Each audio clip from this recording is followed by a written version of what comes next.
একটি ছোট্ট কুঁড়ে ঘরে চলে যায়। তার মা মাঝে মাঝেই দেখা করতে যান। বাবারে, তুই কষ্ট পাস না, আমি তোর সঙ্গেই থাকবো।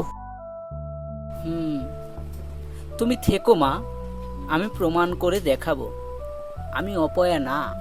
আমি কাউকে কষ্ট দিতে আসিনি, আমি শুধু একটু সম্মান চেয়েছিলাম। কিছুদিন পর রিয়াজ এক পুরনো জমি কিনে ফেলে।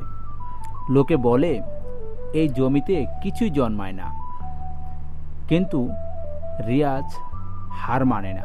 সে প্রতিদিন সকালে সূর্য ওঠার আগেই মাঠে চলে যায় এবং সন্ধ্যায় ক্লান্ত শরীর নিয়ে বাড়িতে ফিরে। রিয়াজ নিজে নিজেই মনে মনে কথা বলে নিজের সঙ্গেই, এই মাটি যেমন শুকিয়ে গেছে তেমন শুকিয়ে গেছে আমার